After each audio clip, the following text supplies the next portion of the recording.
जो मेरे पास संख्या है, जो तटीय इलाके हैं उसमें 0 से 5 किलोमीटर वाले, 5 से 10 किलोमीटर वाले गांव को आइडेंटिफाई किया है और लो लाइन गांव को आइडेंटिफाई किया है। कुल 1 लाख जितने लोग आज की तारीख में इवैक्यूएट कर लिए गए हैं। सुबह 9 बजे की स्थिति है। हैवी रेनफॉल से, वेरी हैवी रेनफॉल से फ्लडिंग होती है, उसमें ड्राउनिंग हो सकती है और प्रॉपर्टी का नुकसान हो सकता है। इस तरह की दिक्कतों के लिए नॉर्मल लाइफ डिसरप्ट होती है, क्योंकि पेड़ उखड़ेंगे और बिजली के पोल गिरते हैं, तो जो साधारण जनजीवन है डिस्टर्ब होता है। तो इसको जितना जल्दी हम रिस्टोर कर पाएं और minimum loss of life ensure कर पाएं, हमारा टारगेट हमेशा 0 लॉस ऑफ लाइफ रहता है, तो वो बिगेस्ट चैलेंज होगा। We have 23 disaster relief teams which are there. The next course of action is that the process continues. We have been again and again warning the oil handling agencies, because with the storm being heavy, there are oil handling agencies in the Gulf of Kutch which might be affected. The state admin authorities, the NDRF, the SDRF are doing the necessary evacuations. Out at sea, we had warned all the fishermen, we have warned all the merchant mariners to be clear of. All right, that's the Kutch region of Gujarat, where we're seeing huge, strong winds, at least 60 to 70 kilometers per hour right now, the wind speed. And we believe teams have already reviewed conditions in the coastal areas, the low-lying areas. People have been evacuated. A whopping 74,000 people have been evacuated from these low-lying areas, with security forces, the NDRF, SDRF teams that have been deployed on ground for any kind of eventuality. In fact, this is an appeal that's going out by the security forces, asking people to stay indoors as far as possible and step out only and only if it's an emergency. Guidelines has been issued by the government. In fact, in Gujarat itself, the Gujarat Home Minister Harsh Sanghvi there reviewing the situation himself.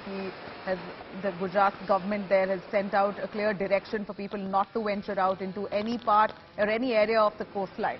I'm going to quickly cut across to Ashutosh, who's been really brave to stand along those windy conditions. Ashutosh, we saw those reports that you brought us from on ground. The wind speed seems quite severe.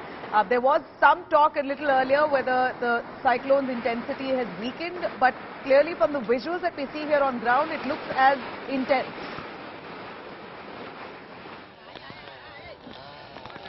Well, Nabila, Met Department has said that it is going to weakening further, but even in that case, the winds, the velocity is going to be above 130 kmph, and because of this, we have almost seen the first kind of wave that literally triggered, and that was very severe, and that has resulted to these kind of situation, and which was also always a prediction, and always happens in a case of a storm or a cyclonic situation, that in the coastal lines what we see, already the uprooting of these trees have begun, and these are the members from the QRT, Quick Response Team.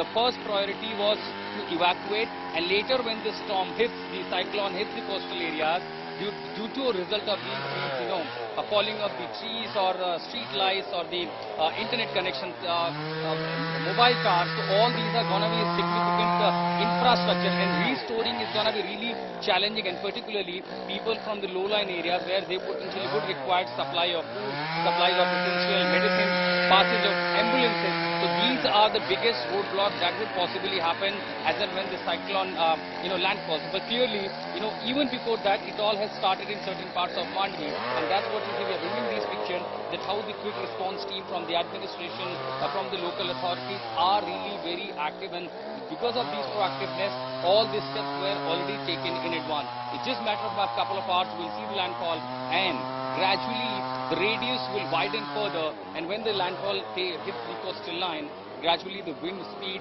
and of course we are already seeing the rough ocean with high tide, so that is going to really affect particularly this part of Mandvi really worse. But we are only hopeful, and of course people are praying from the safe passage from these cyclonic activities.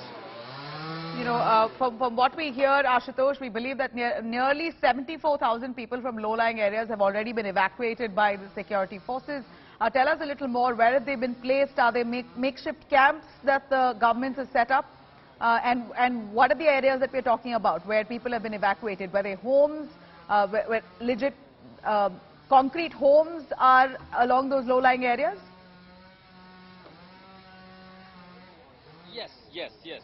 And remember, the 5-kilometer radius that was set, that was a perimeter that was set by the administration. The impact once it hits due to the cyclone, even the ocean, even the high tide, that would potentially affect the 5-kilometer radius of the population. So that density from the low-lying areas or even those who will, potentially hit by the storm, by the cyclone, they all shifted to such concrete structures, including Swaminarayan temple, including the local schools and all other vacated premises which were available for the administration. So the people were taken to those places.